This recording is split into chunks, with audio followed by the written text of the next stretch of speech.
Bien, la semana pasada tuvimos una introducción y observamos algunos puntos importantes sobre la carta, el autor, el contexto y demás. Dimos un recorrido rápidamente por los primeros 18 versículos y yo quisiera el día de hoy ya pues echarnos un clavado y retomar otra vez desde el verso 1 y volver a avanzar profundizando un poco en lo que Dios ha inspirado para nosotros a través de este precioso evangelio que escribe el apóstol Juan, el discípulo amado. Vamos a leer los versos 1 al 5 y vamos a empezar a desglosar verso a verso esta primera sección de Juan en el capítulo 1. Dice así: en el principio era el verbo, y el verbo era con Dios, y el verbo era Dios. Este era en el principio con Dios. Todas las cosas por él fueron hechas, y sin él nada de lo que ha sido hecho fue hecho. En él estaba la vida, y la vida era la luz de los hombres. La luz en las tinieblas resplandece, y las tinieblas no prevalecieron contra ella. Me encanta cómo en el verso 1 el autor Juan comienza diciendo en el principio. Y en el principio dice, ¿era el qué? El verbo. Y después repite, y el verbo era con Dios, y el verbo era Dios. Este era en el principio con Dios. Y la semana pasada hablamos un poco acerca del verbo y lo vamos a repasar. Sin embargo, necesitamos entender que cuando el texto nos habla y cuando el autor presenta a el verbo, él tiene en mente una persona. Él tiene en mente una persona. De hecho, en el verso 14, más adelante, leemos que aquel verbo fue hecho carne y habitó entre nosotros y vimos su gloria, gloria como del unigénito del Padre, lleno de gracia y de verdad. No hay lugar a dudas en que el autor tiene en mente una persona. Cuando habla del verbo, está hablando de una persona. En el primer libro, la primera carta de Juan, ya ves que hay primera, segunda y tercera de Juan. De hecho dicen que por eso Juan llegó más rápido al sepulcro cuando fue a buscar al Señor que Pedro, porque Pedro solo tiene primera y segunda y Juan primera, segunda y tercera. Malísimo. Pero en primera de Juan dice que en los primeros versos lo que era desde el principio, ¿no? Otra vez en el principio, lo que era desde el principio, lo que hemos oído, lo que hemos visto con nuestros ojos, lo que hemos contemplado y palparon nuestras manos en relación a ¿qué? Tocante al verbo de vida. Primera de Juan 1.1, ficha amarilla número 10. En primera de Juan 1.1 dice eso, tocante al verbo de vida. Y Juan presenta al verbo como una persona que él vio, que él escuchó, que él contempló y que él incluso palpó. Y no solamente en primera de Juan, Apocalipsis. ¿Sabes por quién fue escrito Apocalipsis? Por Juan también. Y Juan en el capítulo 19, Juan en el capítulo 19, verso 12 de Apocalipsis, en la revelación de Jesucristo, habla de la segunda venida de Jesús y presenta a Jesús, cómo se verá en su segunda venida, y dice, sus ojos eran como llama de fuego, y había en su cabeza muchas diademas, y tenía un nombre escrito que ninguno conocía sino él mismo. Y verso 13 continúa diciendo, estaba vestido de una ropa teñida en sangre, y su nombre es, ¿qué dice? El verbo de Dios. Entonces, cuando Juan en Juan 1.1, en el Evangelio de Juan, capítulo 1, versos 1 y 2, habla del verbo, no nos deja con la incógnita de quién es. De hecho, en Juan 1.17 aclara y viene en el contexto presentando al verbo y distintos aspectos del verbo. Y en el 1.17 él concluye y dice, pues la ley por medio de Moisés fue dada, pero la gracia y la verdad vinieron por medio de, ¿qué dice? Jesucristo. ¿Quién es el verbo? Jesucristo. Claramente lo presenta Juan. El verbo es una clara referencia a nuestro Salvador, al Señor Jesús. Ahora, cuando tú y yo leemos esta palabra, el verbo en español, pues, bueno, un verbo en español, pues es una acción, ¿no? Correr es un verbo, hablar es un verbo, comer es un verbo, caminar es un verbo.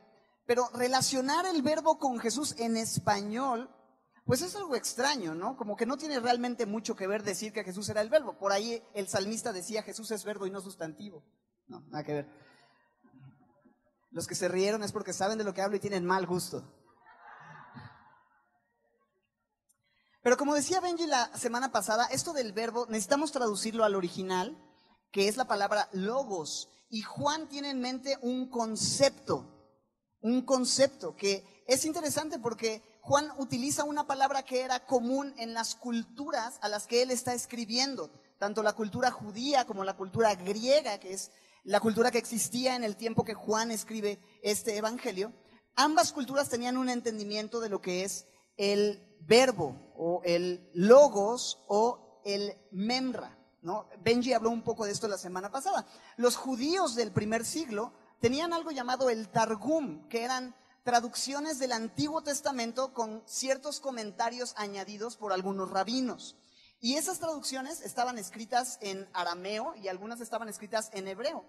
Ahora, en ese Targum aparecía esta palabra memra, que era una palabra aramea para hablar acerca de la palabra de Dios, y la usaban los judíos generalmente para sustituir el nombre de Dios. ¿Tú recuerdas cómo los judíos eran sumamente reverentes ante el nombre de Dios? Tenían temor de no romper el tercer mandamiento, entonces no decían su nombre, sino que lo sustituían con otras palabras, con otros términos. Y uno de los términos que ellos usaban para sustituir la palabra Dios o el eterno, el tetragramatón, era la palabra memra, que es una traducción del arameo, para hablar acerca de la palabra de Dios, que es, digamos, el paralelo al griego logos. Memra en arameo, logos en griego. Y todo judío tenía claro cuando le hablaban del memra, que eso hablaba de la expresión de Dios mismo para la humanidad. Se trataba de Dios mismo. Entonces, por un lado, los judíos entendían este concepto del verbo o el memra en arameo, paralelo al logos, que es la palabra griega que se usa para escribir este texto. Y esta palabra logos es una palabra que los griegos entendían también culturalmente, ya que los griegos explicaban el universo diciendo que el logos es quien había puesto orden a todas las cosas. Ellos veían el mundo y decían, el lugar donde nos encontramos, donde habitamos los seres humanos, es un lugar muy ordenado. Hay plantas, órbitas, estrellas, todo es predecible, el sol sale, se mete, las estaciones van y vienen en tiempos perfectamente estructurados. Es un universo ordenado, hay un diseño y no estamos aquí por accidente. Este era el pensamiento de los griegos. Entonces los filósofos decían que el logos era quien había puesto orden y era la razón detrás de todo. Quizá el día de hoy en nuestra cultura podríamos entenderlo, la gente que no cree específicamente en Jesucristo o no le llaman Dios, la gente le llama el diseñador inteligente, ¿no? Hay un diseño inteligente, hay un diseñador inteligente, o has escuchado también esto de la fuerza superior, ¿no? ¿Has escuchado cómo la gente hace referencia a eso? Bueno, es algo parecido lo que Juan utiliza cuando habla del logos. Él está diciendo, ustedes por mucho tiempo han querido entender y comprender el logos como griegos, el memra como judíos, y yo les voy a hablar de él. Y entonces presenta diciendo en el versículo 1, en el principio era el verbo, era el logos. Es como si el día de hoy leyéramos, en el principio era la fuerza suprema, y la fuerza suprema era con Dios, y la fuerza suprema era Dios. ¿Sí me entienden? O sea, él está poniéndose a su nivel, está tratando de explicarles las cosas de acuerdo a su entendimiento, encontrarlos donde están para mostrarles la evidencia y el creador, ¿no? Así que es muy interesante porque no solamente se queda hablando de la fuerza superior o simplemente del logos, sino que en el verso 14 él dice algo que es revolucionario para los que están escuchando esto. Y aquel verbo, y aquella fuerza superior, y aquel logos, y aquel memra, dice, fue, ¿qué cosa? Hecho carne, y habitó entre nosotros, y vimos su gloria, gloria como del unigénito del Padre, lleno de gracia y de verdad. Es decir, los griegos no podían imaginarse que el logos pudiera tener algo que ver con el cuerpo humano, porque los griegos pensaban que el cuerpo es irremediable. El espíritu es bueno, pero el cuerpo es irremediable. Pero aquí Juan está diciendo algo completamente revolucionario. El verbo, esa fuerza superior, esa razón y causa y motivo, aquel que controla todos los sistemas y que es la palabra de Dios, se hizo carne, encarnó y tomó forma de hombre. Y entonces en el verso 1 mira lo que dice. En el principio era el verbo, y el verbo era con Dios, y el verbo era Dios. Esta serie la vamos a titular Dios el Hijo. Dios el Hijo. Porque vamos a ver todo acerca de Jesús, que es el Hijo de Dios, y no solo el Hijo de Dios, sino Dios. el Hijo. Y el gran énfasis de Juan es presentar justamente a Jesús como Dios. El Evangelio no comienza hablando del nacimiento de Jesús en Belén, del inicio de la vida de Jesús al nacer en un pesebre, sino se va mucho más atrás.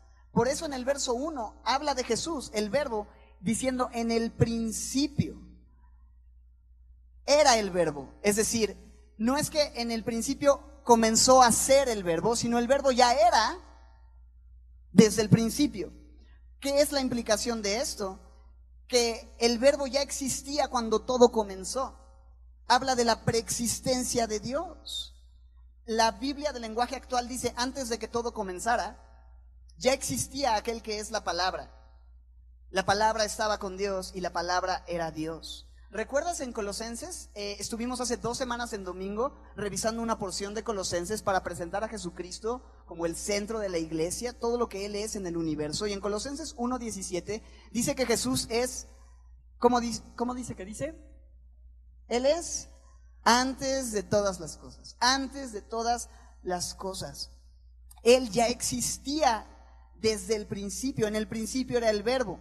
¿Qué es lo que sigue diciendo en Juan 1:1? En el principio era el verbo y el verbo era con Dios. Esta es la segunda declaración. Lo primero que entendemos es que el verbo es preexistente. Existía desde antes de que todo comenzara, desde el inicio él ya existía, desde la eternidad pasada, para que lo trates de poner en algún lugar. Él ya existía. Pero no solamente él era en el principio, sino el verbo dice era, ¿qué? Con Dios. Habla de una comunión con Dios Padre, estaba delante de Dios. No solo es preexistente, sino que estaba en perfecta comunión con Dios desde la eternidad. Hay una comunión absoluta entre el verbo y Dios. Si tú recuerdas en Juan 17, Jesús está orando y en su oración él dice, Juan 17:5, él dice, ahora pues Padre, glorifícame tú al lado tuyo, con aquella gloria que tuve contigo, ¿qué dice? Antes que el mundo fuese. Él estaba con el Padre, él estaba con Dios, él ya existía, estaba en comunión perfecta con el Padre. Regresando a Juan 1:1, en el principio era el verbo era con Dios, y lo tercero que dice en el verso 1 es ¿qué cosa? El verbo era Dios. No solamente estaba con Dios, sino que en el verso 1 de Juan 1:1, de Juan capítulo 1, se nos identifica a Jesús como ¿quién? Dios mismo, como Dios mismo. Jesús era Dios. ¿Recuerdas en Juan capítulo 10, cuando Jesucristo le dice a aquellos judíos que lo cuestionaban, yo y el Padre uno somos? Juan 10:30. Y cuando él dice esto, es una declaración tan clara de su deidad, haciéndose igual a Dios, que los judíos tomaron piedras para apedrearle, para matarlo. Y Jesús le respondió, verso 32 de Juan 10, muchas buenas obras les he mostrado de mi Padre, ¿por cuál me apedrean? Y ellos le contestan, diciendo, por buena obra no te apedramos, sino por la blasfemia que estás diciendo. Porque tú siendo hombre, ¿qué dice al final del versículo? Te haces Dios. O sea, Jesucristo declaró claramente que Él era Dios mismo, al decir yo y el Padre uno somos. En el principio era el verbo y el verbo era con Dios y el verbo era Dios. Versículo 2 de Juan 1 dice, este era en el principio con Dios. Reafirma una vez más esta comunión que Él tenía con el Padre en el versículo 2. Entonces, lo primero que vemos acerca de Dios el Hijo es su preexistencia, su comunión con Dios y su deidad, ¿no? Es lo primero que vemos en el verso 1. ¿Están conmigo hasta aquí? Ahora en los versos 3 al 5 vamos a ver a Dios el Hijo como creador, como luz y como vida, o como creador, como vida y como luz. Dice el verso 3, hablando del verbo, todas las cosas por Él fueron hechas y sin Él nada de lo que ha sido hecho fue hecho. Él es Dios y por lo tanto es creador, y claramente Juan registra esta gloriosa verdad. El verbo es creador y no hay nada que haya sido creado que no haya sido creado por Él. Y me recuerda otra vez en Colosenses 1:16, lo que estudiamos hace un par de semanas en domingo. Dice Colosenses 1:16, en Él fueron creadas todas las cosas, las que hay en los cielos, las que hay en la tierra, las cosas visibles, las cosas invisibles, tronos, dominios, principados, potestades. ¿Qué dice ahí? Todo fue creado. Estamos en Colosenses 1:16, si lo podemos poner en la pantalla. Todo fue creado por medio de Él y para Él. Todo fue creado por medio de Él y para Él. El Verbo es creador. Él es preexistente en comunión perfecta con el Padre, Dios mismo, creador de todas las cosas. Y no solo eso, sino que en el versículo 4, en Juan 1:4, continúa Juan diciendo, en Él estaba la vida, en Él estaba la vida. Y creo que Juan aquí quiere enfatizar la idea de que la vida está en Jesús. Este verbo estar aparece en pasado, dice estaba la vida, para notar la idea de que desde el principio, desde antes de la creación, Él ya estaba vivo, Él ya tenía vida, en Él estaba la vida. Desde la eternidad, la vida ya residía en el verbo, y dice el texto, en Él estaba la vida.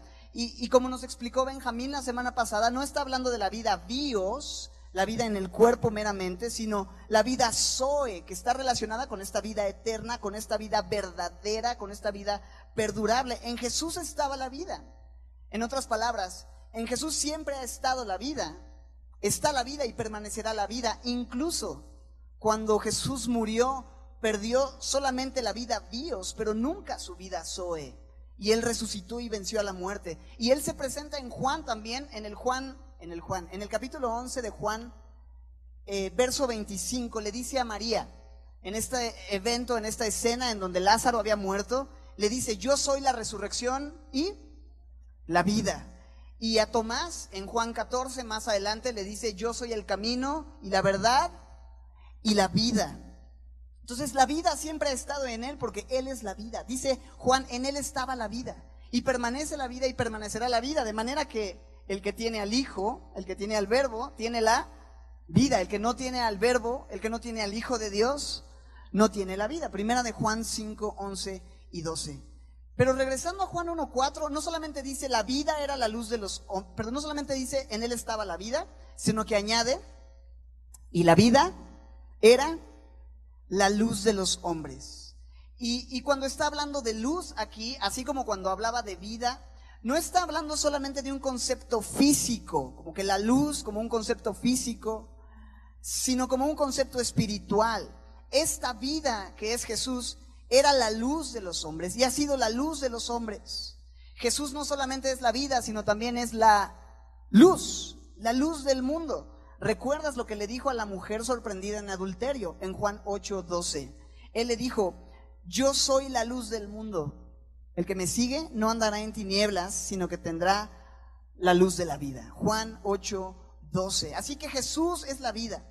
Aquel que era la vida también es la luz de los hombres. Y al ser la luz, pues sin duda Él es el único capaz de alumbrar nuestro entendimiento, de traer luz a nuestras vidas cuando todo está en oscuridad. La Biblia dice que nosotros éramos tinieblas en el libro de Efesios, pero ahora somos luz en el Señor, porque la luz de Cristo resplandeció en nuestros corazones. Fue iluminado en nuestros corazones con la faz, en el rostro de Jesús. Al verle, todo lo que había en oscuridad se iluminó. Y solamente cuando hay tinieblas, lo único que puede resplandecer es la luz. Cuando un lugar está oscuro, ¿qué haces para que no haya más tinieblas, oscuridad?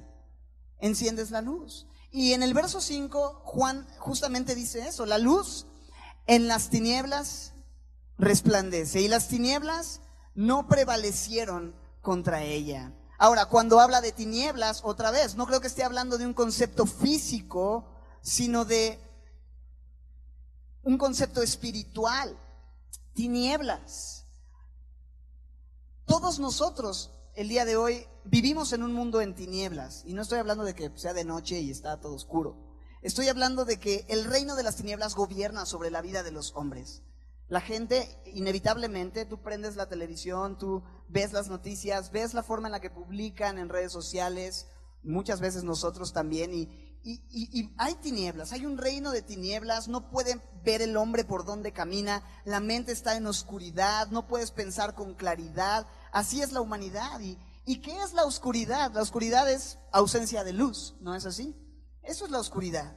Y realmente creo que la razón por la que el mundo vive en estas tinieblas es porque han rechazado aquella luz que alumbra a todo hombre, una ausencia de Jesús en nuestro mundo. Hemos dejado fuera a Jesucristo y por eso el mundo en el que vivimos es un mundo en tinieblas. Entonces el verso 5 dice: la luz en las tinieblas resplandece. Y creo que eso es lo que el mundo necesita el día de hoy, y quizá tú necesitas el día de hoy. Si hay oscuridad en tu vida, en tus pensamientos, si hay penumbra en tu alma, necesitas dejar que la luz resplandezca, que disipe completamente las tinieblas. Si tú sigues a Jesucristo, que es la luz del mundo, no andarás en tinieblas, sino que tendrás la luz de la vida. Así que hasta aquí Juan nos ha hablado de la preexistencia de Jesús en comunión con Dios, de Jesús como Dios mismo, de Jesús como creador, de Jesús teniendo vida permanente en él, de Jesús siendo la luz que alumbra a todo hombre. Y en los versos 6 al 9 vamos a ver la revelación del verbo. Mira lo que dice en el verso 6. ¿Cómo es que este verbo se reveló? No nada más se presenta un concepto, sino se habla de cómo es que el verbo se nos manifestó. Verso 6. Hubo un hombre enviado de Dios, el cual se llamaba Juan. Y Benjamín recalcaba la semana pasada que este Juan no es Juan el que escribe el evangelio, sino Juan ¿cuál? El Bautista. De hecho, todas las veces que Juan se refiere a sí mismo, Juan el autor se refiere a sí mismo en la carta, lo hace refiriéndose a sí mismo como ¿qué? El discípulo amado. Ese es el término que él usa para hablar de sí mismo. Pero aquí está hablando de Juan el Bautista y dice que hubo un hombre llamado Juan que fue enviado de Dios. Dios lo envió y dice el verso 7, vino por testimonio, para que diese testimonio de la luz, a fin de que todos creyesen por él. No era él la luz, sino para que diese testimonio de la luz. Ahora, en Lucas 1:76, cuando Zacarías, su padre, está orando a Dios con Juan el Bautista en sus brazos, su papá lo tiene en sus brazos, está orando a Dios, pero de repente interrumpe su oración y le habla al niño. Y en Juan 1:76 le dice: y tú, niño, hablando de Juan el Bautista, su bebé, profeta del Altísimo, enviado de Dios, serás llamado, porque irás delante de la presencia del Señor para preparar sus caminos. Verso 77 dice: ¿para qué? Para dar conocimiento de salvación a su pueblo, para perdón de pecados, para que la gente conozca a aquel que va a salvarles, que va a perdonar pecados, por la entrañable, verso 78, por la entrañable misericordia de nuestro Dios, con que nos visitó desde lo alto la aurora. Verso 79, para dar luz, ¿te fijas? A los que habitan en tinieblas y en sombra de muerte, para encaminar nuestros pies por camino de paz. Zacarías ora esto al Señor, interrumpe su oración y habla al niño y habla de cómo es que su hijo vino para dar testimonio de la luz, no para mostrar luz propia, sino para enfocar a los demás en la luz verdadera. Y me gusta pensar en esto en la vida de Juan el Bautista, y vamos a hablar más de Juan el Bautista en la próxima semana, porque vamos a ver este encuentro que tiene con algunos sacerdotes que son enviados de Jerusalén a cuestionarlo, y él se presenta a sí mismo de cierta manera y demás, pero me gusta ver cómo es que, así como Juan no era la luz y reconoce que él no era nadie, tú y yo también debemos hacer lo mismo. Debemos llevar a la gente a Jesús, debemos apuntar a Jesús. No somos la luz, damos testimonio de la luz, porque nosotros no podemos alumbrar la vida de nadie. Nosotros no somos ni la vida, ni el creador, ni el verbo, ni la luz. Cristo es la luz, Cristo es la verdad, y solamente Él puede resplandecer en la vida de las personas. Me gusta mucho la vida de Juan el Bautista. Hasta tuve una banda que se llamaba Juan, en honor a Juan Gabriel, en honor a Juan el Bautista. Nada que ver. O sea, pensando en ese ministerio, no queremos nosotros brillar, sino queremos apuntar a aquel que es la luz. Así como a Juan el Bautista le cortaron la cabeza, también a mi banda, por si se lo preguntaban. No era él la luz, dice en el verso 8, regresando a Juan 1, no era él la luz, sino para que diese testimonio de la luz. ¿Cuántos estamos listos para dar testimonio de la luz como Juan el Bautista? Es lo que queremos hacer. Y dice en el verso 9, aquella luz verdadera. Y aquí viene la revelación del verbo, la revelación de aquel que es vida y es luz. Aquella luz, y me encanta esto de verdadera, porque es la única luz verdadera. O sea, es esa luz que cuando se enciende, todas las demás desaparecen, como el sol. Cuando el sol brilla, las estrellas dejan de verse. ¿Ya no están ahí? Sí están ahí, pero no se ven, porque la luz y el fulgor del resplandor de la gloria del sol opaca cualquier otra luz. La luna, las estrellas no se ven. Y que así sea el Señor entre nosotros, que no se vea a nadie, sino solo la luz verdadera. Dice, la luz verdadera que alumbra a todo hombre venía a este mundo. Esto es brutal. El Verbo, aquel que ha presentado Juan en estos versos, como aquel que era desde el principio, que estaba con Dios, que era Dios, que creó todas las cosas y sin Él nada de lo que ha sido hecho fue hecho, que en Él estaba la vida y la vida era la luz de los hombres. Esta luz verdadera que alumbra a todo hombre, de quien Juan el Bautista daba testimonio, que Él no era la luz, sino Jesucristo como la luz verdadera. Esa luz, dice el versículo 9, subráyalo, venía a este mundo. Esa luz vino y habitó entre nosotros. Qué increíble pensar en eso. O sea, Jesucristo, el Verbo, en la eternidad ya tenía gloria. Estaba en comunión perfecta con el Padre. Millones de ángeles le adoraban en majestad. Y dice, venía al mundo. Si tú tienes todo esto y toda esta comodidad y gloria y majestad en las alturas, ¿vendrías a un mundo como este, sabiendo todo el sufrimiento y el dolor y la condición caída y la maldición que hay en este mundo? O sea, decides venir al mundo, decides despojarte de esa gloria, ensuciarte los pies pisando la tierra cuando en tu reino las calles son de oro. ¿Por qué el Verbo haría algo así? Como dice el himno, pero qué necesidad, ¿para qué tanto problema? ¿Por qué la luz vendría a este mundo? Pero vino. Y el verso 9 nos dice, ¿para qué vino?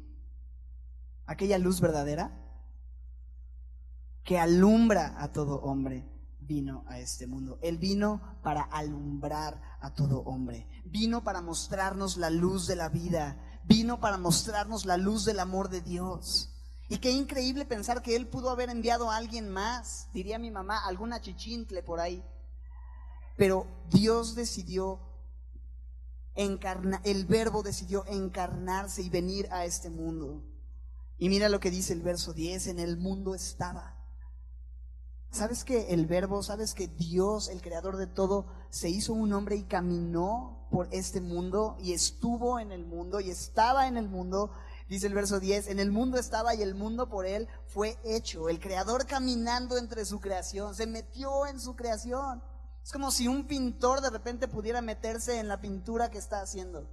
Es como si un compositor, un músico de repente se puede meter en la canción y ser una nota de la canción.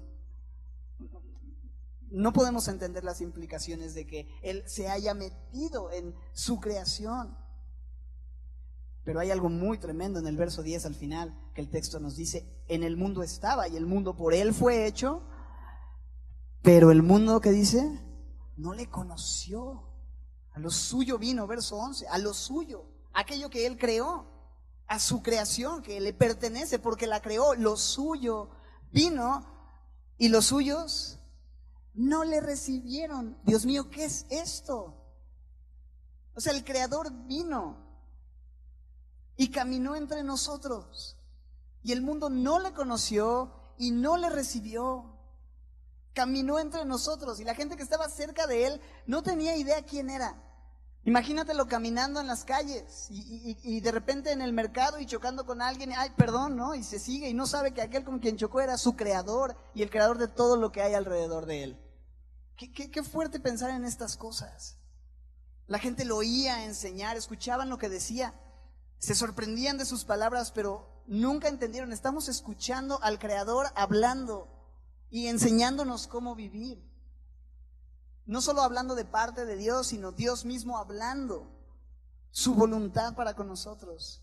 Aquella luz verdadera, aquel sol de justicia, ellos estaban frente al mismo Dios. Pero el mundo no le conoció, el mundo no le recibió, y aún con los milagros que hizo y sus palabras y su muerte injusta y su resurrección, su aparición después de la resurrección ante tantos testigos, su ascensión, no creyeron en Él. El mundo le rechazó Y aún el día de hoy el mundo sigue sin querer reconocerlo. Después de todos estos eventos históricos reales, vino al mundo el Creador y hay estos registros históricos reales, pero el mundo sigue negándole y siguen siendo incrédulos. A lo suyo vino y los suyos no le recibieron. Y no solamente el pueblo judío, su pueblo, sino todo el mundo no le quiso recibir, no le quisieron conocer. Pero me encanta cómo continúa diciendo en el verso 12. Pero a todos los que le recibieron, los que creen en su nombre, les dio potestad de ser hechos hijos de Dios. Y esto muestra que Dios tiene un remanente. Es decir, hay algunas personas que no le han rechazado, sino que le han recibido, ¿no? ¿Y qué es recibirle? ¿A qué nos referimos con recibirle? En el versículo 12 dice a los que le recibieron. ¿Quiénes son los que le recibieron? A los que creen en su nombre. Recibirle es creer, reconocer y creer que el Jesús histórico que caminó en este mundo no era simplemente un buen hombre, un ejemplo moral, una buena persona, sino que Él es quien su nombre dice que es, el Verbo de Dios, el Verbo encarnado, creador, la luz, todo lo que nos ha venido diciendo, Dios mismo salvando a los hombres. ¿Cuál es el nombre debajo del cielo en el cual podemos ser salvos? Jesús. ¿Y qué significa Jesús? Dios salva, o Dios es salvación.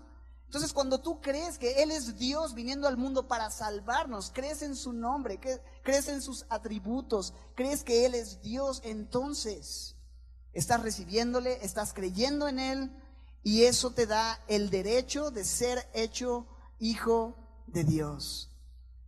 Esto es maravilloso, porque hay una responsabilidad en nosotros de recibirle, en el sentido de poner nuestra fe y nuestra confianza en Él. Pero el texto no nos dice que así nosotros logramos ser hijos de Dios, sino que somos hechos hijos de Dios, ¿cierto? Que Él les da, no es que ellos se ganan la potestad de ser hechos hijos de Dios, sino que Dios les da la potestad de ser hechos hijos de Dios, y no dice ellos se hacen, sino Dios los hace, son hechos. Y confirma esta misma idea en el verso 13, porque dice: los cuales no son engendrados de sangre, ni de voluntad de carne, ni de voluntad de varón, sino de Dios. Es decir, Dios en su soberanía abre nuestros ojos para que podamos recibirle, creer en Él, conocer a Jesús como quien realmente es, para ser engendrados como hijos suyos, recibir la potestad de ser hechos hijos de Dios. De manera que si tú y yo podemos ver, podemos entender y creer la verdad acerca de quién es Jesús, el Logos preexistente, creador, luz, vida, Dios mismo, el hecho de que tú y yo le recibamos y le demos la bienvenida en nuestro corazón no es por voluntad de ninguno de nosotros. No es porque alguno de nosotros quiera o porque mis papás quieran, o ya sabes, Dios no tiene nietos sino puros hijos.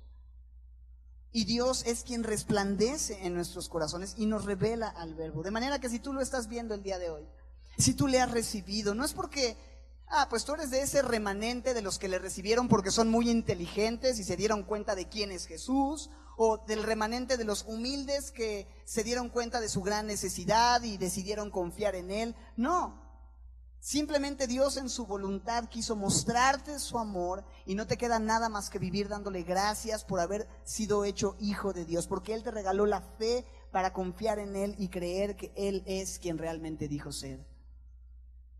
Dios, el Hijo, el Verbo, verso 14, hecho carne. Aquel Verbo fue hecho carne. La luz verdadera venía al mundo. Aquel Verbo fue hecho carne. La eternidad invadió el tiempo y el espacio. El Dios eterno, infinito, se hizo finito. Se metió en el cubo. Y esto es glorioso. Aquel que sostenía los pilares del universo era sostenido por los brazos de una joven, llorando y dándole de comer, cambiando sus pañales. Y Filipenses 2, 5 al 11 nos dice que Jesús, siendo en forma de Dios, no estimó el ser igual a Dios como cosa que aferrarse, sino que se despojó a sí mismo, tomando forma de siervo, hecho semejante a los hombres, y estando en la condición de hombre se humilló a sí mismo, haciéndose obediente hasta la muerte y muerte de cruz. Tú conoces el resto del pasaje. el misterio de la piedad. En Timoteo 3:16 nos dice que Dios fue manifestado en carne. Dios fue manifestado en carne. Aquel verbo fue hecho carne, dice, y habitó. Regresamos a Juan 1:14, habitó entre nosotros. Habitó entre nosotros. Fue nuestro roomie. Vivió entre nosotros. Dormimos en la misma recámara, comimos el mismo pan. ¿Qué está diciendo? Y al tenerlo entre nosotros, vimos su gloria. Gloria como del unigénito del Padre. Y yo me imagino que Juan está recordando la transfiguración, ese momento en el que Jesús mostró su gloria, ¿no? Y quedan sorprendidos ante lo que vieron. Vimos su gloria, gloria como del unigénito del Padre. Pero sigue diciendo, lleno de gracia y de verdad. Si nos saltamos el paréntesis, dice, habitó entre nosotros, lleno de gracia y de verdad, ¿no? Si te saltas el paréntesis, así queda la frase, ¿cierto? Habitó entre nosotros, lleno de gracia y de verdad. Esto nos muestra la forma en la que Jesús habitó mientras estuvo con nosotros. Su forma de vivir mostró plenitud de gracia y plenitud de verdad. ¿Y sabes qué es maravilloso? Que dice, vimos su gloria, gloria como del unigénito del Padre. Y dice, no dice, lleno de juicio y de gloria y de poder. ¿Qué fue lo que Él mostró acerca del Padre mientras caminó entre nosotros? Lleno de juicio y poder. ¿Qué dice el texto? ¿Cuáles fueron las características esenciales que Juan nota acerca del verbo? Lleno de gracia y de verdad. Eso es increíble.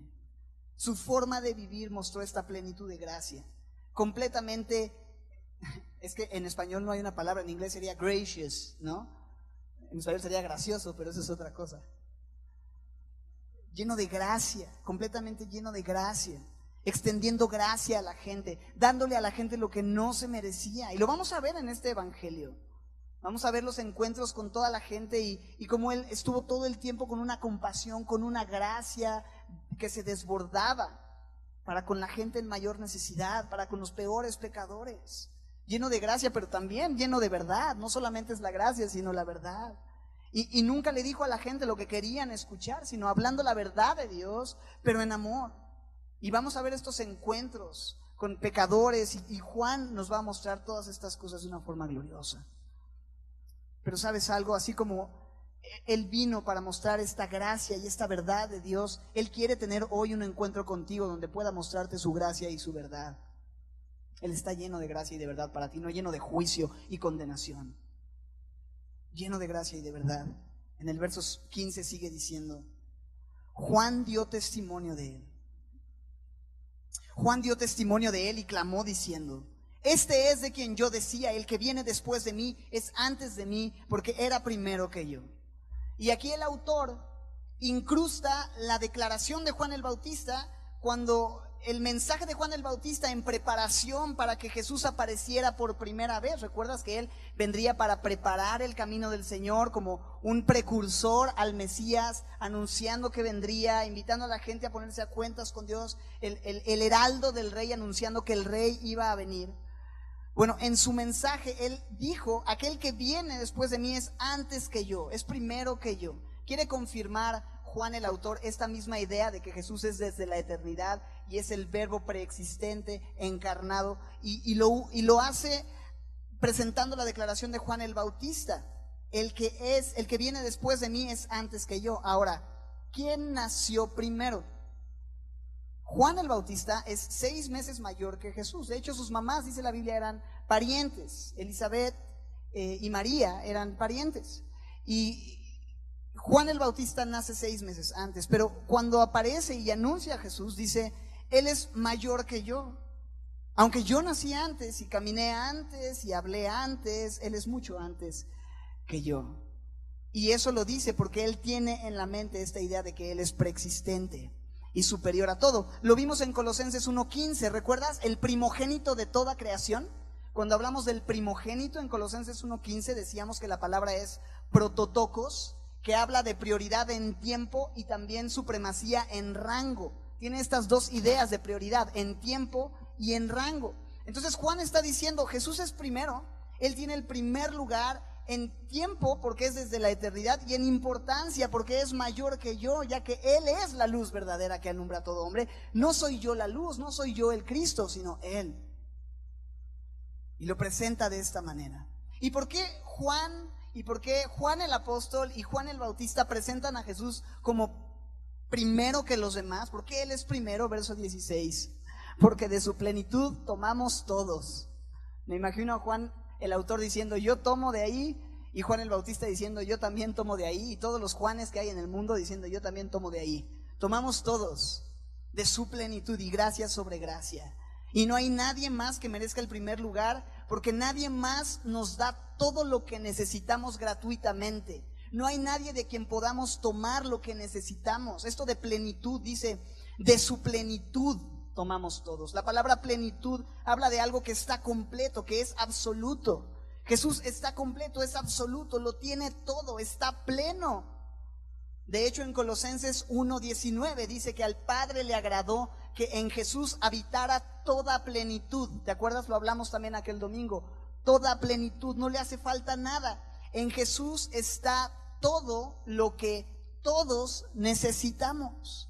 Toda fuente de recursos. Todo lo que necesita el ser humano, todo el amor, toda la paz, toda la gracia, toda la dirección, todo el consuelo, todo lo que cada hombre necesita está en Jesús. De Él tomamos todos, hay para todos. Es lo que está diciendo el autor. Podemos venir y tomar lo que necesitamos de Él. Y yo quiero preguntarte el día de hoy, ¿qué necesitas? ¿Qué necesitas venir a tomar de Él? ¿Necesitas paz? ¿Necesitas descanso? ¿Necesitas un poco de luz y claridad? ¿Necesitas tal vez gozo? ¿Necesitas amor quizá? Ven y tómalo, porque de su plenitud tomamos todos. Por eso Él es el primer lugar. Por eso Juan, el autor, le da la prioridad. Y está disponible para ti, porque de su plenitud tomamos todos. ¿Y sabes qué es lo mejor? Que no cuesta nada. Porque al final del versículo 16 dice, y gracia sobre gracia. Gratis sobre gratis. Es como etiqueta de 100% de descuento más una etiqueta de 100% de descuento. ¿Cuánto es eso? No, pues me deben, ¿no? Oiga, me encontré esta prenda ahí atrás, joven, ¿no? Híjole, la encontraron. Gracia sobre gracia, sin merecer que Él nos dé absolutamente nada, absolutamente cualquier cosa. Él nos da lo que no merecemos. No merecemos nada, pero Él nos da constantemente lo que no merecemos. Una y otra vez, gracia sobre gracia. Olas de gracia que vienen a revolcarnos una y otra y gracia sobre gracia. Ese es Jesucristo, ese es el verbo de Dios. Verso 17, pues la ley por medio de Moisés fue dada, pero la gracia y la verdad vinieron por medio de Jesucristo. Y creo que el autor, creo que Juan tiene en mente esta idea de, ok, la ley, Dios también dio la ley. Dios mostró su gracia, ¿cierto? Pero hubo un tiempo en el que Dios también dio la ley, y el dar la ley no fue un acto de gracia. Fue una forma en la que Dios quería mostrarle al ser humano que somos pecadores y absolutamente incapaces de cumplir con las demandas perfectas que Él requiere. El dar la ley fue para mostrarnos nuestra pecaminosidad y debilidad, y para que, viendo lo pecadores y débiles que somos, pudiéramos clamar a Él. Y cuando clamamos a Él, entonces Él nos dice, ok, ahora mira a Jesús, mira su gracia, mira su verdad, descansa en Él, mira cómo Él perdona, mira cómo Él salva, mira cómo Él restaura y rehabilita a pecadores débiles como tú. Sí, la ley fue dada para que nos diéramos cuenta de que necesitamos al verbo de Dios. Y viéndolo, viendo su gracia, viendo a Jesús, viendo su bondad, entonces estamos viendo el carácter de Dios y estamos viendo a Dios mismo. Verso 18. A Dios nadie le vio jamás, pero el unigénito Hijo que está en el seno del Padre, en esta perfecta comunión desde la eternidad, Él le ha dado a conocer. Recuerdo Colosenses 1:15, Él es la imagen del Dios invisible, ¿recuerdas? Él es la imagen, dice Pablo en Colosenses 1:15, Él es la imagen del Dios invisible. Jesús hace visible al Dios invisible y le dijo a Tomás, el que me ha visto a mí, ha visto al Padre. En Juan 14:7, después de decir yo soy el camino, la verdad y la vida, ese es Juan 14:6, Jesús le dice a Tomás, si me conocieras, también a mi Padre conocerías. Y desde ahora le conoces y le habéis visto. Y Felipe voltea y le dice, Señor, muéstranos al Padre y nos basta. Y Jesús le dice, tanto tiempo hace que estoy con ustedes. Estamos en Juan 14, Felipe. En Juan 1 fue que Juan dijo que yo soy el verbo de Dios, ¿no? Bueno, todavía no se había escrito, no tiene mucho sentido lo que dije, pero estamos en Juan 14, hace 14 capítulos estoy contigo y no me has conocido, Felipe. El que me ha visto a mí, ha visto al Padre. ¿Cómo puedes decir, muéstranos al Padre? Eso es lo que está diciéndole. El que ve a Jesús puede conocer la gracia y la verdad de Dios el Padre. Y quizá tú dices, es que ¿cómo puedo conocer a Dios? Porque hay muchos de nosotros que quizá estamos en este momento de, es que necesito encontrarme a Dios. Necesito tratar algunas cosas con Él. ¿Cómo puedo saber quién es? ¿Cómo puedo conocerlo? Bueno, a Dios nadie le vio jamás. El unigénito Hijo, el Verbo, aquel que está en el seno del Padre, Él le ha dado a conocer. Puedes conocer a Jesús el día de hoy. Puedes conocer a Dios el día de hoy en la persona de Jesús. Quiero terminar. Vamos a llegar hasta aquí. La próxima semana entraremos un poco con Juan el Bautista. Pero quiero notar algo hermoso en el verso 14, antes de concluir. Cuando dice que el Verbo se hizo carne y habitó entre nosotros. Esta palabra habitó, la mencionamos en el estudio de Hebreos en el capítulo 9 hacia la conclusión. Quizá no lo recuerdes, ha pasado un tiempo y en Hebreos hubo mucha información. Pero hablábamos de cómo esta palabra, cuando dice habitó, ¿no? Se hizo carne, se encarnó y habitó entre nosotros. La palabra original habla de levantar una tienda, de acampar o plantar una tienda o un tabernáculo.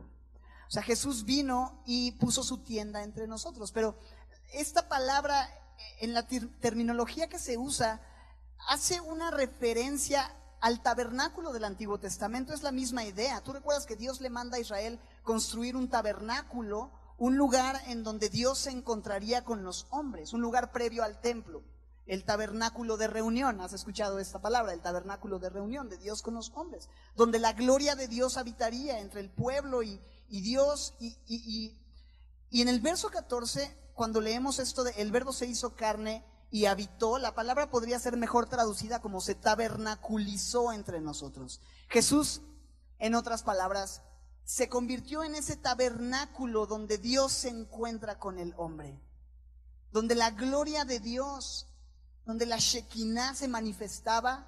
En Jesús se manifestó su gloria, vimos su gloria. Ahí es donde la gloria de Dios es exaltada, en la persona de Jesucristo.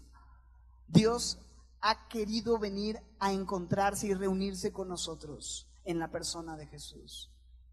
Este es Dios el Hijo. Y podemos conocer a Dios en Él.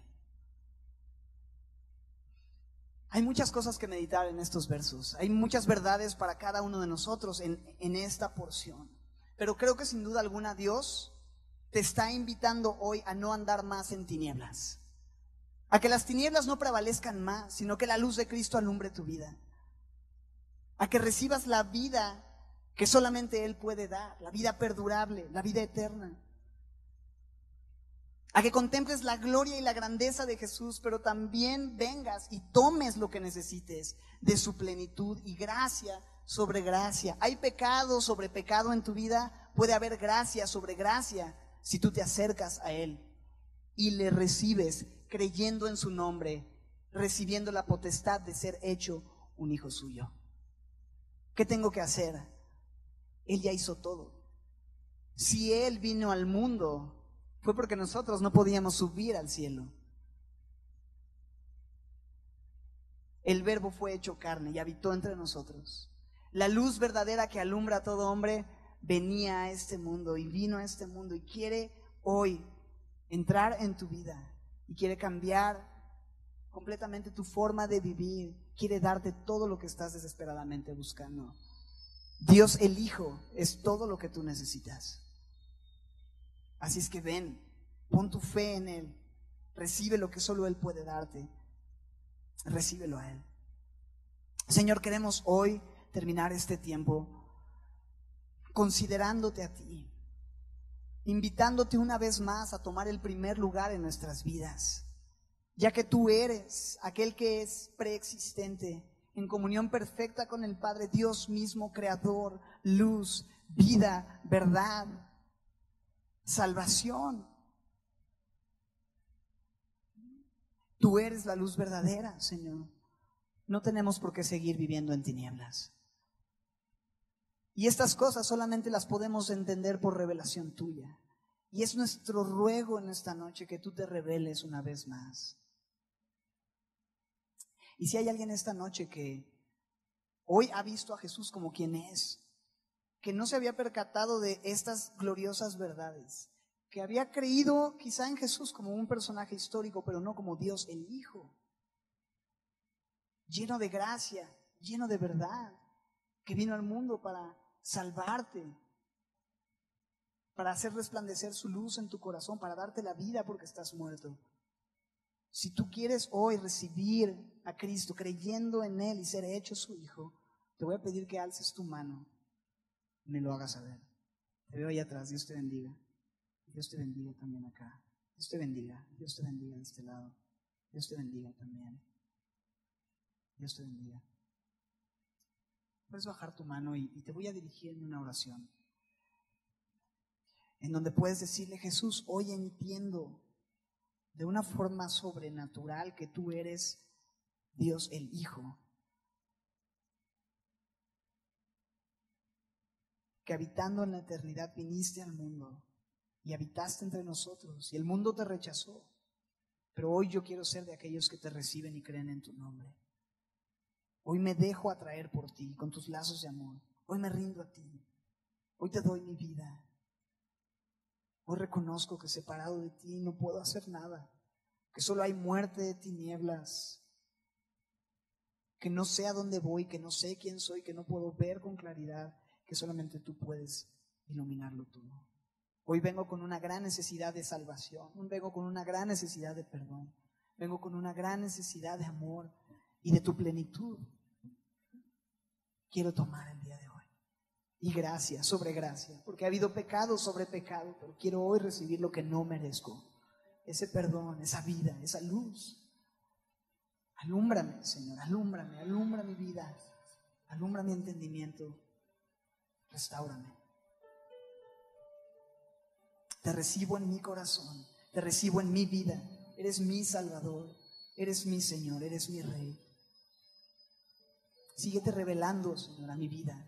Gracias por no quedarte siendo solo un ser lejano o un concepto para una cultura, sino que te encarnaste y caminaste en este mundo y partiste la historia en dos, resucitaste y ascendiste, enviaste tu Espíritu, el cual hoy me está convenciendo de mi necesidad y recibo tu Espíritu en mi vida, sellándome como una garantía de que un día estaré contigo por la eternidad. Gracias por esta vida que hoy me das. Sigue haciendo tu obra, Señor, en estos chiquitos que hoy te han recibido. Y permítenos, Señor, seguir conociéndote y contemplándote. Pedimos todo esto en el nombre de Jesús, tu iglesia, decimos amén.